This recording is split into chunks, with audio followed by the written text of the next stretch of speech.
हरिः ओं शुक्लाम्बरधरं विष्णुं शशिवर्णं चतुर्भुजं प्रसन्नवदनं ध्यायेत् सर्वविघ्नोपशान्तये व्यासाय विष्णुरूपाय व्यासरूपाय विष्णवे नमो वै ब्रह्मनिधये वासिष्ठाय नमो नमः ఓం విష్ణవే నమః. మనం రోజు చెప్పుకున్నట్టే కేశవనామాల్లో ఒక మూర్తిని గురించి చెప్పుకుని తర్వాత శ్లోకాలకు చెప్పుకుంటున్నాం కదా. ఇప్పుడు ఈవేళ ఉపేంద్రమూర్తిని గురించి చెప్పుకుందాం. ఈయన నల్లటి శరీర ఛాయ కలిగి ఈ ఉపేంద్రమూర్తి చతుర్భుజుడై కుడి చేతిలో కింద నుంచి పైకేమో శంఖము గద ధరిస్తారు, ఎడమ చేతిలోనేమో పద్మము చక్రములను ధరించి చక్కగా నీలమేఘశ్యామలో ప్రకాశిస్తూ ఉంటాడు ఈయన శరీర ఛాయ. అటువంటి ఉపేంద్రమూర్తికి ఒక నమస్కారం చేసుకొని మనం శ్లోకాల్లోకి వెళదాం. మనం మళ్ళీ ఇక్కడ దాకా ఒకసారి శ్లోకాలు చదువుతున్నాను. 21 నుంచి 26 దాకా చదువుతున్నాను. ఒకసారి పుస్తకం మీరు దగ్గర ఉంటే చూసుకొని మీరు కూడా జాగ్రత్తగా చూసుకోండి. మరీచిర్దమనోహంసః సుపర్ణో భుజగోత్తమః హిరణ్యనాభస్సుతపాః పద్మనాభ ప్రజాపతిః అమృత్యుః సర్వదృక్సింహः సంధాత సంధిమాన్ స్థిరः అజో దుర్మర్శనः శాస్తా విశ్రుతాత్మా సురారిః గురుర్గురుతమో ధామ సత్యపరాక్రమః నిమిషో అనిమిషస్రగ్వి వాచస్పతి ఉదారధీః అగ్రణీ గ్రామణీ శ్రీమాన్ న్యాయో నేత సమీరణః సహస్రమూర్ధ విశ్వాత్మ సహస్రాక్ష సహస్రపాత్.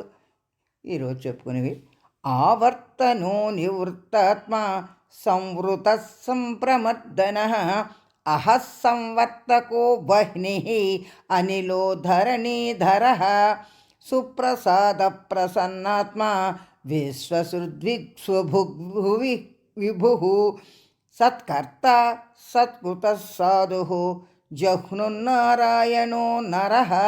ఈ 2 శ్లోకాలకి ఇప్పుడు మనం అర్థాన్ని వివరించుకుందాం. మనం ఆవర్తనో నివృత్తాత్మ సంవృత సంప్రమర్దనః అహస్సంవర్తకో వహ్ని అనిలో ధరణీధరః. ఆవర్తనం అంటే మళ్ళీ తిప్పబడేది, మళ్ళీ తిరిగి ఇప్పుడు ఒక సంవత్సరం జనవరి నుంచి మళ్ళీ జనవరి దగ్గర ఎలా తిరుగుతూ ఉంటుందో అలా తిప్పబడిగేటటువంటి కాలం, ఆ కాలాన్ని అదే ఆవర్తక అంటే ఆవర్తనం అంటే ఆవర్తక అంటే అలా తిప్పుచున్నవాడు ఎవరా పరమాత్మ అనగా ఈ సంసార యంత్రాన్ని తాను తిప్పుతున్నాడని వరకు ఒకసారి మనం చెప్పుకున్నాం కదండి. తనే ఈ చక్రాన్ని తిప్పుతున్నాడని మనకి అర్థం అన్నమాట. ఇక్కడ మరి భగవద్గీతలో చెప్పాడు అనుకోని ఈశ్వర సర్వభూతాని అని చెప్పిన దాంట్లో కూడా చెప్పాడు కదండి, నేనే తిప్పుతున్నాను ఈ రంగుల రాట్నంలాగా ఈ చక్రాన్ని అని చెప్తున్నాడు కదా. అందుకని ఈ సంసారం చక్రం తిప్పేవాడని ఈ ఆవర్తనం అనే నామానికి అర్థం అండి. ఇంకా అలాగ తిరగడం అంటే మనకి ఇందులో ఎవరు చెప్తున్నారు, జ్యోతిష్యంలో చెప్పినట్టు నక్షత్రాలు, రాసులు, కాలం, సంవత్సరం, ఋతువు, మాసం, పక్షం, అయినం ఇలాగ యుగాలను తిప్పుతున్నాడు. కాబట్టి ఈ విశ్వం అంతా అలాగా కాలచక్రం తిప్పేవాడు, విశ్వాన్ని నడుపుతూ అని మనకి అర్థం అవుతోంది. అందుకని ఆవర్తనం అని చెప్తున్నాడు. కాబట్టి ముందు మనకి ఈయన దర్శించినప్పుడు మొట్టమొదటి చెప్పేవాళ్ళు శ్రీమన్నారాయణ తను వటపత్ర సాయిగా దర్శనం ఇచ్చాడని కదండి చెప్పుకుంటూ ఉంటాం నీళ్ళల్లోనూ. ఆ మార్కండేయంతో చెప్పాడని చెప్తాం కదా. అహం నారాయణోనాం శంఖచక్ర గదాధరః కాలచక్రం నయాం ఏకో అంటే ఆ కాలచక్రాన్ని తిప్పే నారాయణ్ణి నేనే, ఆ శంఖచక్ర గదాధరుణ్ణి ఉన్నాను అని చెప్పేటండి. ఎవరికి? మార్కండేయంతో చెప్పేట ఆయనకి వటపత్ర సాయిగా దర్శనం ఇచ్చినప్పుడు. అంటే ఈ కాలచక్రం తిప్పుతున్న నారాయణుని నేనేనని కదండి చెప్పడం. అందుకనే కదా మనం సంకల్పంలో కూడా శ్రీ మహావిష్ణువు ఆజ్ఞేయ ప్రవర్తమానస్య అని చెప్పి మనం కాలం అవన్నీ చెప్పుకునే ముందు మనం గోత్రాలు ఇవి చెప్పుకునేప్పుడు చెప్పుకుంటూ ఉంటాం కదా. దాన్నే సంకల్పం ఉంటాం కదా, పూజకు ముందు చెప్పుకునేది అదనమాట. కాబట్టి ఆ మహావిష్ణువు యొక్క ఆజ్ఞతో ఇది తిప్పుతున్నాడని మనకు అర్థమవుతుంది. కాబట్టి ఆ కాలచక్రమును తిప్పు ప్రభువు, ఆ కాలచక్రాన్ని తిప్పేటటువంటి ఆ చక్రవర్తి ఆ విష్ణు భగవానుడని మనకు అర్థం అవుతోంది కనుక ఇక్కడ ఆవర్తనో నామః అనమాట అండి. ఇంకా తర్వాత నివృత్తాత్మ అంటే ఈ సంసారం అనే దాన్ని మనకి తొలగించే స్వభావం ఉంది అలాంటి వాడు కనుక నివృత్తాత్మ. ఆయనకి ఏ ఆత్మ? ఆయన ఒకే ఆత్మ, వేరే ఇన్ని రకాలు లేవు, కానీ మనకి నివృత్తిని కలిగిస్తాడు కనుక మనలో ఉంది ఆత్మకి నివృత్తిని కలిగించి మళ్ళీ తనలో కలిసిపోతున్న ఆత్మలో కనుక ఇక్కడ నివృత్తాత్మ అని చెప్పారన్నమాట. కాబట్టి మనం ఏం చెప్పుకుంటున్నాం, బ్రహ్మ సృష్టి, ఆ బ్రహ్మ యొక్క దానికన్నా కూడా ఇంకా ఉన్నతమైన స్థితిలో ఉన్నవాడు ఈ పరమాత్మని మనం చెప్పుకుంటున్నాం కదండి ఇప్పుడు ప్రతిరోజు కూడాను. కాబట్టి ఈ సంసారం కన్నా ఈ సృష్టి కన్నా అతను ఇంకా ఉత్తమమైన వాడు, ఉన్నతమయ్యేవాడు మనకు అర్థమవుతోంది. కాబట్టి ఈ సంసారంలో ఉన్న జీవులకు ప్రవృత్తి నివృత్తి ఉంటాయండి, ఆయనకి అలాంటి 2 మార్గాలు కూడా ఉండవు. కాబట్టి సర్వకర్మలకు మనకి తాను ఏ కర్మలు అంటకుండా నిష్కాముడై ప్రవర్తిస్తూ ఉంటాడు. కాబట్టి అక్కడ ఆ ప్రవృత్తి మార్గము, జ్ఞాన మార్గము ఆయనకి ఏం సంబంధం లేదు. అవన్నీ కూడా ఆ ఇంద్రియాలు, మనస్సు, మనకి ఇవన్నీ కూడా లోపలికి అవన్నీ కూడా లోపలికి మనం వెళ్ళి నివృత్తి చేసుకుని మనం అంతర్ముఖం చేసుకుని ఆ ఆత్మసాక్షాత్కారం చేసుకునే వాడిని అనుగ్రహిస్తాడు కనుక ఇక్కడ నివృత్తాత్మ. కాబట్టి మనం ఇలాగా అర్థం చేసుకోవాలన్నమాట. కాబట్టి మనకి ఈ నివృత్తిని అంటే మనకి ఏం రావాలి, ఈ వైరాగ్యం పొందాలి. మనకి ఈ సంసారం అనే ఈ ప్రపంచం మీద ఇవి నిత్య వస్తువు కాదని తెలుసుకుని మన విరక్తి రావాలన్నమాట. అప్పుడు మనం ఏం చేస్తాం, అంతర్ముఖంగా వెళ్ళి మనలో ఉన్న ఆత్మస్వరూపాన్ని తెలుసుకుని నివృత్తిని పొందుతాం కనుక ఈ నామంలో ఆయనకి ఏమీ సంబంధం లేకపోయినా మనని నివృత్తి చేయగలడు కనుక నివృత్తాత్మ అని చెప్తున్నారు. ఇంకా తర్వాత నామం సంవృత. అంటే ఇప్పుడు ఆయన ఉన్నాడు, ఆయన యోగ నిద్రలో ఉన్నాడు, యోగమాయ ఆయన ఆశ్రయించి ఉంటుందని చెప్పుకుంటున్నాం. కాబట్టి మనకి అది మనం అర్థం చేసుకుంటే మనం కనీసం ఊహకైనా అందుతాడు. ఓహో ఇలాగా అని చెప్పి మనం తెలుసుకుంటే. కాబట్టి ఆయన ఆ మాయచే కప్పబడి ఉన్నాడు ఆయన. అంటే అక్కడ మాయ అంటే ఎవరు, యోగమాయ. యోగమాయ చేటు యోగ నిద్రతో అక్కడ పడుకొని ఉన్నాడు. అక్కడ పార్వతీదేవి కాళ్ళు వస్తూ ఉంటుంది, అదే మనం ఊహించుకుందాం, మనం అలాగే చెప్పుకుందాం. కాబట్టి కానీ ఇదేమిటి, అలా ఊహించుకుని ఈ యోగమాయచే కప్పబడి ఉన్నాడని మనం తెలుస్తుంది, మనం తెలుసుకుంటున్నాం కనుక ఇప్పుడు. కానీ అజ్ఞానించే దేవుడే లేడు, అసలు ఏమీ లేదని ఆ తమో గుణంతో నిండిపోయి ఉన్న మూర్ఖంగా వాదించే వాళ్ళకి ఎలా కనబడతాడండి ఆ దివ్యత్వం, వాళ్ళు ఎవరో అర్థం చేసుకోలేడు. కాబట్టి ఆ భగవంతుడు ప్రకాశవంతంగానే ఉన్నాడు, మనలోనూ ఉన్నాడు. ఆయన యోగమాయా సమావృత అన్నమాట. ఇక్కడ సంవృత అంటే అర్థం యోగమాయతో సమావృత అంటే నేను ఆ యోగమాయతోటి ఉన్నాను, నాతోటి ఆ యోగమాయ ఉంటుంది అని చెప్పి కూడా చెప్పుకున్నాం. అది కూడా ఆవిడ, ఎందుకంటే బ్రహ్మకు సాక్షాత్కారం ఇచ్చింది ఆయన యోగ నిద్రాదేవిని ఆయన రాత్రి సూక్తంతో పఠిస్తే అని కూడా చెప్తూ ఉంటారండి. కాబట్టి దీనికి మనం అర్థం చెప్పుకోవచ్చు అనమాట మనం. ఎందుకంటే మనం ఆ జ్ఞానస్వరూపుడైన శాశ్వత జ్ఞానం కలిగిన వాడు కాబట్టి అగ్ని చుట్టూ ఎలా అయితే పొగ వ్యాపించి ఉంటుందని భగవద్గీతలో చెప్తూ ఉంటారో, అది మనకి ఆ పరమాత్మ ఇక్కడ యోగమాయ చేత కప్పబడి ఉండడం వల్ల మనకి పూర్తిగా మన జ్ఞానానికి కానీ అందడనమాట, మనం తెలుసుకోలేకపోతున్నామని అర్థం అనమాట. ఇంకా తర్వాత సంప్రమర్దన. ఇక్కడ సంప్రమర్దన అంటే ఇది ఎలా అంటే కొంచెం రుద్రుడు, యముడు మొదలైన రూపాలు చక్కగా ఆఖరిని సృష్టి అంతమందు ప్రళయకాలంలోనూ తనలో కలుపుకుంటూ ఉంటారు కదండి రుద్ర రూపంలోనూ. అలాగే యముడేమో మరణాన్ని ఇస్తూ ఉంటాడు కదా, అలాంటి వాటిని సంప్రమర్దన అంటారనమాట. కాబట్టి మనలో ఉండే అజ్ఞానాన్ని నశింపచేస్తాడు, మర్దింపచేస్తాడు కనుక సంప్రమర్దన అని కూడా ఇంకో అర్థం మనం చెప్పుకోవచ్చు. అంటే మనకి ఎప్పుడైతే అజ్ఞానం నశించిందో మన గుణాలన్నీ కూడా మంచి గుణాలుగా మారతాయి, అప్పుడు దైవీ గుణాలుగా మారతాయి. కనుక మనలో ఉన్న అంతఃశత్రువులు ఏవైతే ఉన్నారో వాళ్ళందరినీ కూడా మనం రూపుమాపుకొని చక్కటి పరిశుద్ధమైన ఆ భగవంతుడిని, ఆత్మస్వరూపుణ్ణి మనం దర్శించుకోగలుగుతాం. కనుక మన అంతఃశత్రువుల్ని మర్దించేవాడు కనుక సంప్రమర్దన. కాబట్టి మనం కూడా అవన్నీ పోగొట్టుకుని ఆ దైవీ గుణాలు మనం అలవరుచుకుంటే ఆ భగవాన్ని మన ఆత్మలో మనం దర్శించగలుగుతాం. కనుక మన చెడు కర్మలన్నీ మర్దిస్తాడని మనకు అర్థమవుతుంది. కనుక ఇక్కడ సంప్రమర్దన అని చెప్పేసి మనం తెలుసుకోవాలన్నమాట. మళ్ళీ కూడా చెప్పాం కదండి ఇదివరకు, తల్లి గర్భంలో ఉండగా ఈ జీవుడు ఆ బయటపడే బాధ, ఆ జీవుడు బాధపడుతూ ఉంటుంది మలమూత్రాల్లో ఆ కడుపులో ఉన్నప్పుడు. అలా బాధల నుంచి విముక్తి చేసి బయటపడేలా చేసేవాడు కూడా నేను అప్పుడే జ్ఞానాన్ని మనకు ప్రసాదిస్తాడు, దర్శనం ఇస్తాడని కూడా మీకు ఒకసారి చెప్పాను కదండి. అందుకని అలా బయటకు పంపించేసి మనం ఉద్ధరించేవాడు కనుక సంప్రమర్దన అని కూడా ఇంకో అర్థం కూడా మనం చెప్పుకోవచ్చు. ఆ తర్వాత అహస్సంవర్తక అంటే మనం అహహ అంటే మనం పగలు అని చెప్పుకున్నాం, దివాకర అని అంటే దినమును చేసేవాడు, రోజులు అంటే రోజు, దినము అంటే ఒక రోజు. అక్కడ దివాకర అంటే దివము అంటే ఒక పగలు, ఆ రోజు రాత్రి పగలు కలిపనమాట. ఇక్కడ చక్కగా ఈ సూర్యప్రకాశం చేత ఆ పగలు రాత్రితోటి ఆ రోజుని ప్రవర్తింపచేస్తున్నాడు కనుక అహస్సంవర్తక అంటే రాత్రి పగలు అన్నట్టు కాలరూపానికి ఆయన తిరుగుతున్నాడు. అదొక దినము అంటే ఒక రోజు అని మనం అర్థం చేసుకుంటున్నాం అనమాట. ఇంకా అహహ అంటే పగలని ఇప్పుడే కదని చెప్పాను. బ్రహ్మదేవుడికి ఒక పగలు అనుకుందాం. ఇదివరకు ఒకసారి చెప్పుకుందాం, మరొకసారి చెప్పుకుందాం.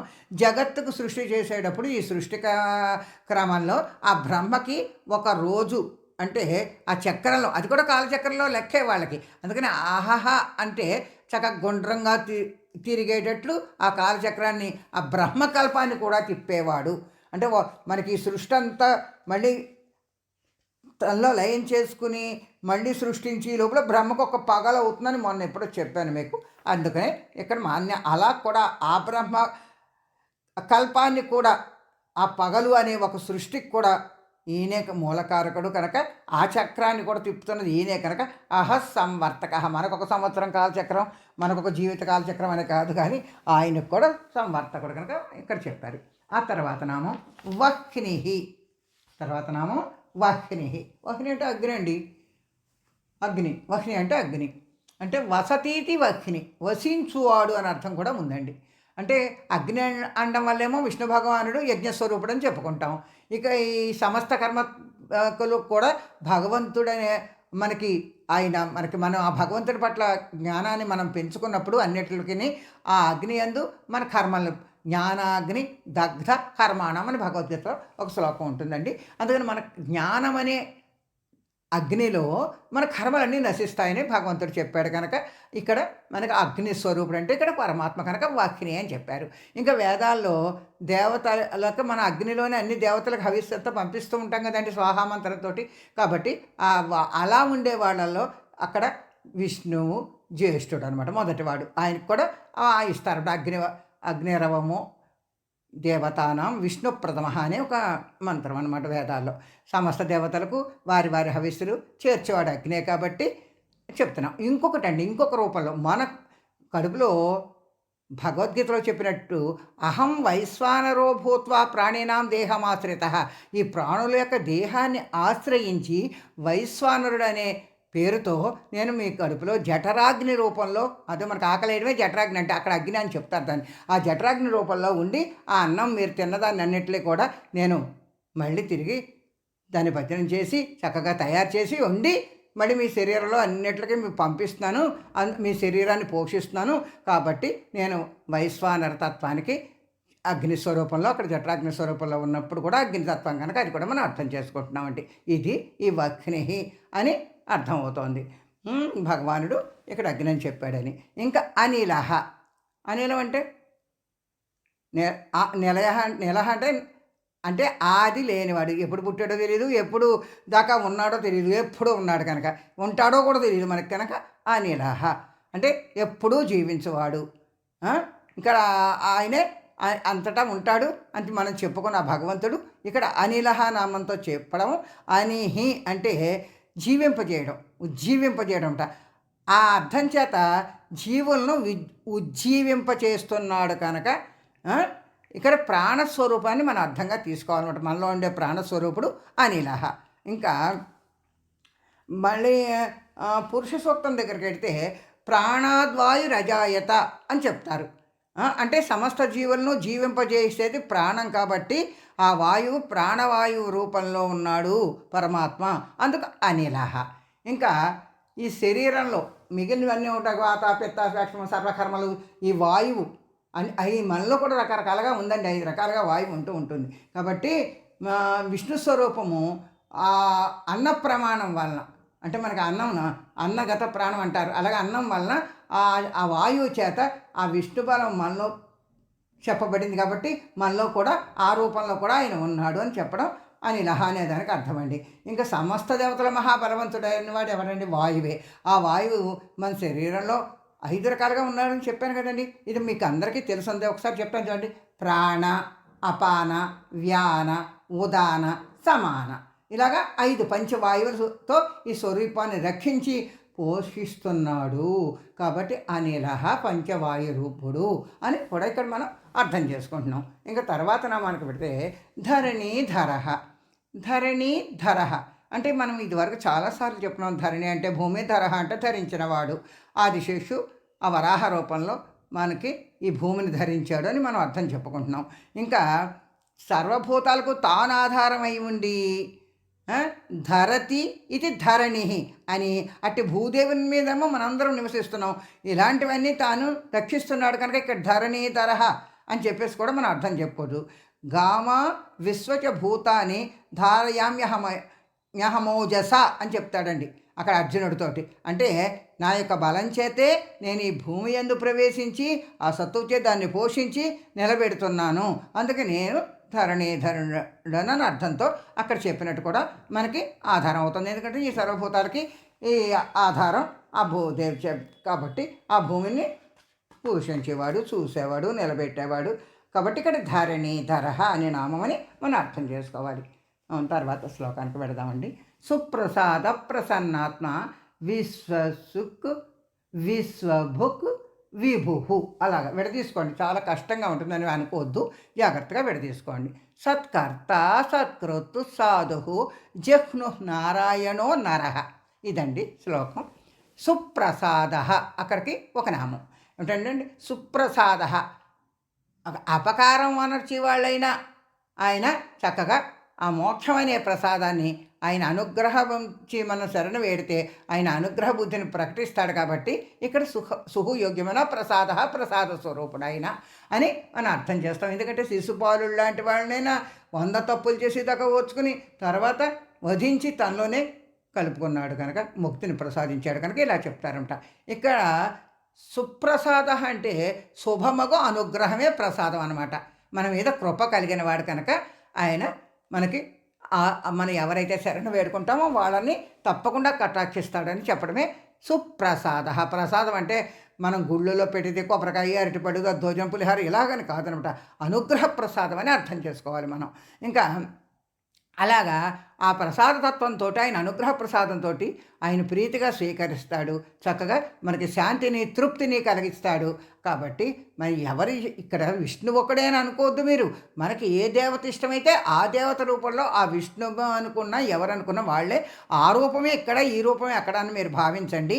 ఆయన ఇచ్చే వాళ్ళు ఇచ్చే అనుగ్రహమే అది మనకి నిజమైన ప్రసాదం. అంటే అప్పుడు మనకి ఈ జీవుడు ఏ కోరికలను కోరుకుంటుందో ఆయన అనుగ్రహం చేత దాన్ని మనకి నెరవేరేలా చేయడమే ఇక్కడ భగవద్ అనుగ్రహమే మనకు సుప్రసాదము ఈ నామానికి అర్థమండి. ఇంకా ప్రసన్నాత్మ ఆయన చక్కగా అన్నీ ప్రసన్నుడవుతాడు. సర్వకాముకుడుగా సకలాభీష్టాలని ఆయన దగ్గరే ఉంటాయి. ఆయన తప్పకుండా మనకి ఇస్తాడు. కావున ప్రసన్నాత్ముడు కనుక సుప్రసన్నాత్మ అంటే ప్రసన్నమైన స్వభావం కలిగిన వాడని మనం అర్థం చేసుకోవాలి. ఆయన మనసు మనకు మళ్ళీ క్షణానికి ఒక కోణం మారిపోదన్నమాట. వాటికి అతీతంగా ఉంటాడు కనుక ఆయన ఎప్పుడూ ప్రసన్నంగానే ఉంటాడు మన పట్ల కనుక ప్రసన్నాత్మ. అంటే ఆయనకేమీ రాగమోద్వేషం అలాంటి వికారాలు ఏమి ఉండవన్నమాట. ఇంకా ప్రసన్నాత్మ అంటే ముక్తిని పొందిన జీవుని ఆయన ఆత్మస్థితిలో ఉండి ఉంటారు కదా వాళ్ళని ఉద్ధరిస్తాడు. సర్వభూత ప్రసన్నాత్మ నశోచతి నకాంక్షతి. అలా ఉండేవాడు ఏమీ కోరుకోడు. ఇంకా భగవద్గీతలో చెప్తాడండి. అది ఆయన ఆత్మస్థితిలో ఎప్పుడూ ఉండేవాడు. ఈయన ఏది ఏడుస్తూ కూర్చోడు, నకాంక్షతి దేన్ని కోరడు అని చెప్తాడు. అక్కడ పరమాత్మే చెప్తాడు. అంటే ఏమిటి? ఆత్మతో ఆత్మసాక్షాత్కారాన్ని దర్శించినప్పుడు ఆ సర్వభూతములందు కూడా ప్రసన్నాత్ముడుగా ఉంటాడు కనుక అలా అయిన వాడు దేనికి దుఃఖించడు, దేన్ని కోరుకోడు, ముక్తాత్ముడవుతాడు.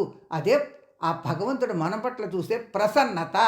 ఆయన మన పట్ల ప్రసన్నతో మన పేద కృపతో అలా మనకి ఇస్తాడు అని చెప్పి అర్థం చేసుకోవాలన్నమాట. అదే మరి ఇందాక చెప్పినట్టు అనుగ్రహం అనమాట. ఇంకా అప్పుడు ఒక తపస్సు చేత కానీ ఓ జపం చేస్తే కానీ ఏదో సాధన చేస్తే కానీ ఆ దైవం సాక్షాత్కరించి అనుగ్రహించడం కష్టం.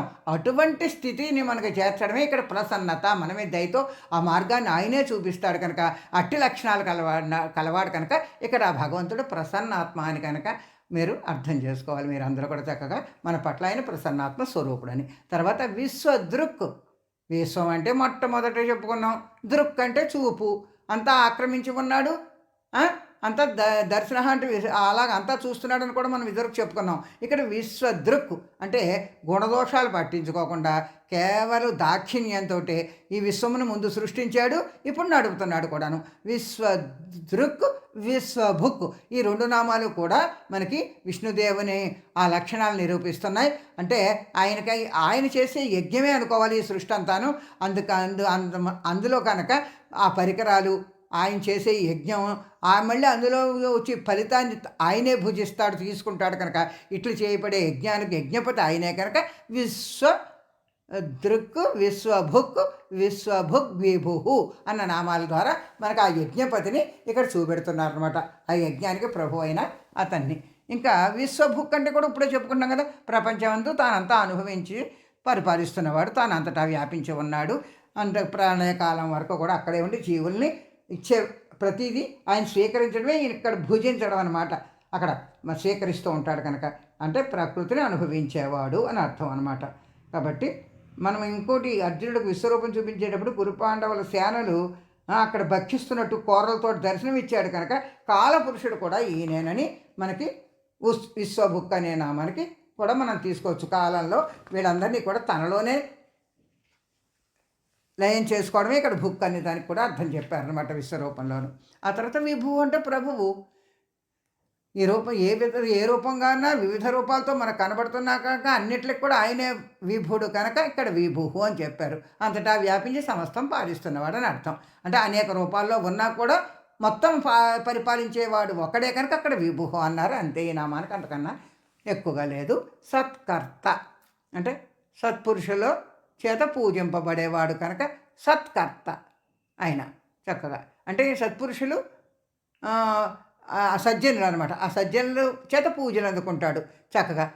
వాళ్ళు ఒకవేళ వాళ్ళు వచ్చారనుకో ఆయనే ఎదురు పెడతాటండి. ఎందుకు మనకు కుచేలోపాఖ్యానంలో చెప్పినట్టు అందులో ఆయన స్నేహితులు వచ్చాడు, ఆయనే ఆ సింహద్వారం దగ్గరికి ఎదురొచ్చి తీసుకెళ్ళి కాళ్ళు కడిగి పూజలు చేసి కౌగలించుకొని ఆయన చేశాడని చెప్తాం కదండి. అలాగే భక్తుల పట్ల కూడా సత్పురుషుల పట్ల కూడా ఆయన ప్రవర్తన ఉంటుందని మనకు చెప్పడం కనుక ఇక్కడ సత్కర్త. మనం కూడా మంచి భక్తులం అయితే మనకు కూడా అటువంటి స్థితే కలుగుతుంది. ఆయన మన పట్ల కూడా అంత ప్రేమగా ఉంటాడని ఈ సత్కర్త మంచి పని చేస్తాడు అని అర్థం అనమాట.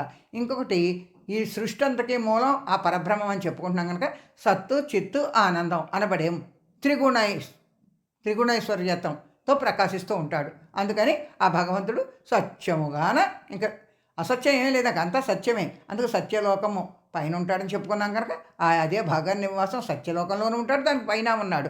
అందుకని మనం సత్కర్త అంటే భగవదర్పణం ఏదైతే మనం చేస్తామో దాన్ని సత్యము చేయువాడు, నిజం చేస్తాడు కనుక ఆయన నిజమైన సత్కర్త అని నామంలో స్తుతింపబడుతున్నాడు. సత్కృత, కృత్ అంటే చేయడం, అంటే పూజింపబడే వాళ్ళ చేత కూడా ఆయన సత్కృతుడు. అంటే ఒక మంచి కార్యం చేసాం, అది మంచి బాగా అవ్వడానికి ఆయనే చూస్తాడు. అది సత్క్రతువు అంటే ఒక క్రతువు మనం ఏదైనా వ్రతము, పూజ, యజ్ఞము ఏదో ఒకటి మొదలు పెడతాం, అది సత్క్రతువు అంటే అలా చేసేవాడు కూడా ఆయనే. ఆ పూజింపబడే వారి చేత ఆ పూజలో ఉంచి తను చక్కగా అందరి చేత పూజ అందుకోబడతాడు. ఆయనే పూజ చేసేవారు కూడా అంత చక్కగా చేసేలాగా చేయగలడు కనుక సత్కృత. అంటే భక్తులు శ్రద్ధతో ఏదైతే సమర్పిస్తారో వాళ్ళు కొంచెం ఇచ్చిన దాంతో సంతృప్తి పడి సంతోషిస్తాడు కనుక మనకు చేసే వాళ్ళకు కూడా అటువంటి స్థితిని కల్పిస్తాడు కనుక సత్కృత. కృత అంటే చేయబడ్డం అంటే భక్తుల చేత చేయించుకుంటాడని అర్థం అనమాట. కాబట్టి మనం ఏం చేస్తామండి, భగవంతుడు అవని భగవతి అవని పూజలో ఆసనం, అర్ఘ్యం, పాద్యం అని ఇలా పూజిస్తాం కదా, ఆయన సత్కరిస్తాం కదా. అలా పూజింపబడేవాడు భగవానుడు కనుక సత్కృత. ఇలాగా 5 రకాల ఉపచారాలు మనం చేసైనా ఆయన్ని తృప్తిపరిచేస్తున్నాం కదా మనం. కాబట్టి భగవానుడికి అర్చన ప్రతి ఆలయాల్లోనూ నిత్యం జరగడం, అదే అన్నీ కూడా అందరి చేత కూడా సత్కరింపబడడం, ఇది మనకి అందుకనే ఆ భగవంతుడే మన పూజల వల్ల అందుకుంటున్నాడు, మళ్ళా చేయించుకుంటున్నాడు కనుక సత్కృత అనే నామం భగవంతుడే అని అర్థం చేసుకోవాలి. ఈ నామం కూడా సాధు, న్యాయ ప్రవృత్తి గలవాడు సాధు. సాధు అంటే కాషాయ బట్టలు ధరించిన వాడు సాధువు అవ్వడు. కానీ ఎవరైనా కూడా సంసారంలో ఉండి కూడా సాధువుగా ఉండేవాళ్ళు చాలా మంది ఉంటారు, అలా కూడా మనం అర్థం చేసుకోవాలి.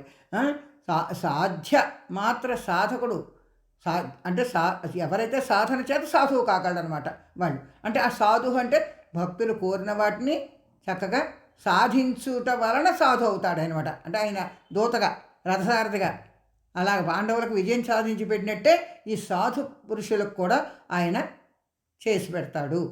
ఆ భక్తులను రక్షించే అనే స్వభావం ఉంటుంది కనుక ఆయనకి సాధు స్వభావుడు కనుక ఈ నామంలో సాధువు. అలాగే సాధు రక్షణ తత్పరుడు, ఎప్పుడూ భగవంతుడు అని చెప్పడమే మనకి భగవద్గీతను పరిత్రాణాయ సాధూనాం అన్న శ్లోకంలో చెప్తారు కదండి.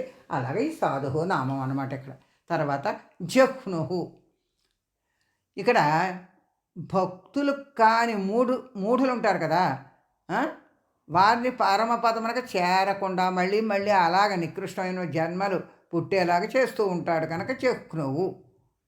కాబట్టి వాళ్ళ కర్మలు అనుభవించేదాకా అలాగే నరకానికి వెళ్ళడం, మళ్ళీ పుట్టడం, మళ్ళీ చదవడం, అనేక జీవరాశుల రూపంలో పుట్టడం, ఇవన్నీ చేసేవాడు జహ్నుహు కనుక ఇక్కడ ఈ నామంలో జహ్నుహు అని చెప్పారు.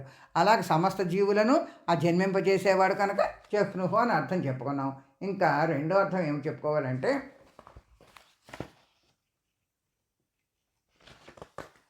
ఆకాశ గంగని తీసుకుని వచ్చేటప్పుడు అక్కడ ఒక జహ్ను మహర్షి అని ఉంటాడు. ఆయన ఆ జహ్ను మహర్షి అక్కడ ఆశ్రమం తడిపేస్తుంది. ఆ గంగాదేవి వచ్చేటప్పుడు అదంతా ముంచేస్తూ ఉంటుంది అనమాట. అప్పుడు ఆయన కోపం వచ్చి ఏం చేస్తాడు, ఆ నీరు అంతా తాగేస్తాడు. తాగేసి మళ్ళీ మనకి గంగని తీసుకొచ్చినాడు భగీరథుడు కదండి, మళ్ళీ ప్రార్థిస్తే ఆ గంగని చెవులోంచి వదులుతాడు ఆయన. ఆ జహ్ను మహర్షి వల్ల కూడా భగవంతుడే ఆ జహ్ను మహర్షి, లేకపోతే గంగని తాగేయడం అంత ఇదా కుదరదు కదా. అందుకని చెప్పి అది కూడా మనం కొంచెం అర్థం ఇక్కడ కొంచెం జ్ఞాపకం చేసుకున్నాం. తర్వాత నామానికి పెడదాం. నారాయణ అంటే నరుడు అనగా పరమాత్మ, నరుడు అనగా పరమాత్మ. అట్టి ఆత్మ వలన పుట్టిన ఆకాశాదికారి మొదలైనవన్నీ కూడా అవి నారములు. అట్టి నారములందు అనగా అంటే ఆకాశాది భూత సముదాయములు ఎందనమాట. ఇక్కడ వ్యాపించి అంటే ఆకాశాది భూతాలు పంచభూతాలకి నివాస స్థానంగా ఉండేవాడు కనుక ఇక్కడ నారములు అంటే ప్రత్యేకించి నీరు అనే అర్థం చెప్పుకోవచ్చు. పైగా ఇలా కూడా జీవులని కూడా చెప్పుకోవచ్చు. అలాంటి నివాస స్థానంగా ఉన్నవాడు కనుక నారాయణుడు. అనేక జీవులకు ఆయన నారములు అంటే ఉదకాలని చెప్పాను కదా, అలా మూలంగా ఉండడం ఆయన నుంచే పుట్టాయి కనుక ఆ నారముల ఉదకాలు నీరు అనమాట. నారాయణుడు అనబడుతున్నాడు అని కూడా ఆ ఉదకాలకి నివాస స్థానంగా ఉన్నవాడు కనుక నారాయణుడు అయ్యాడని కూడా పుట్టాడని కూడా చెప్పచ్చు. శివుడి పాదాల నుంచి పుట్టిందనమాట ఆ గంగమ్మ, అది అర్థం చేసుకోండి. తర్వాత ఇక్కడ మనం ఆకాశ జలము నుండి ఆకాశం నుంచి జలము, నక్షత్రం, సంవత్సరం, కాలస్వరూపం ఇవన్నీ సృష్టించి వాటిని జనించిన తర్వాత ఆ నారాయణుడే ఇదంతా చేశాడు కనుక నారాయణుడు అని కూడా మనం మంత్రపుష్పంలో చెప్పుకునేటప్పుడు చెప్తామంటే వీటిలన్నిటి గురించి చక్కగా నక్షత్రాల గురించి, సంవత్సరం, కాల రూపాన్ని కూడా అందులో వర్ణిస్తారు చక్కగా అనమాట. మనం యోపమాయతనం వేద అని చెప్పడంలో అదేనండి, అది అర్థం వస్తుంది. అది కూడా ఒకసారి గుర్తు చేసుకున్నాం. తర్వాత నామానికి పెడదాం. నరహ అంటే పొందించువాడు, మనం పొందేటట్టు చేసేవాడు నరుడు అని చెప్పబడుతున్నాడు. నరహ అంటే నరుడు, మన నరులని చెప్పుకుంటారు కూడాను. కాబట్టి సనాతనుడైన మనకి పరమాత్మని చెప్తున్న ఇక్కడ చెప్తున్నాం కనుక నరహ అస్యాస్థితి నరహ అంటే నాశనం లేని ఆ చేతన, అదే ఆయన దగ్గర ఉన్నది చేతనాతత్వం. మనలో చేతనా విభూతి కలిగి మనలో ఆత్మరూపంలో వచ్చాక మనలో కూడా చేతన కలుగుతుంది. ఈ సృష్టి చేస్తున్నాడు ఆయన చేతన చేతే, ఆ చేతనా రూపమైన వాడు కనుక అక్కడ నరహ. అదే ఏదైతే ఆ పరమాత్మ జీవలోకంలో జీవభూత సనాతన అన్నట్టుగా జీవలోకంలో జీవుడు సనాతనుడు, ఈవేళ నింటివాడు కాదు, భగవానుడు యొక్క అంశం అని తెలుసుకుంటున్నాం. అందుచేతే నారాయణాంశజుడిగా జన్మించిన వాడు కనుక నరుడు అని చెప్పుకుంటున్నాం. నరహ అనగా పురుషుడు. అదే మాత్రం పురుష సూక్తంలో అయితే ఆ నారసింహుడు అనగా నరరూపంలో ఉండు ఆ సింహరూపం అవతరించిన వాడు నారసింహుడు అని కూడా చెప్పుకుంటాం. నారసింహ అన్నప్పుడు అలాగనమాట. అంటే ఇక్కడ జీవించు లక్షణం కలిగిన వాడు జీవుడు కాన నరుడు అవుతున్నాడు, వీటికి అతీతంగా ఉన్నవాడు నారాయణుడు అవుతున్నాడు. అర్థమైందండి మీకు? నరహ అంటే అర్థం అదనమాట. అసంఖ్యేయో అప్రమేయాత్మ విశిష్ట శిష్టకృచ్చి శుచి సిద్ధార్థ సిద్ధ సంకల్ప సిద్ధిద సిద్ధి సాధన. ఈ శ్లోకం రేపు చెప్పుకుందామండి. సర్వం విష్ణు విష్ణార్పణమస్తు.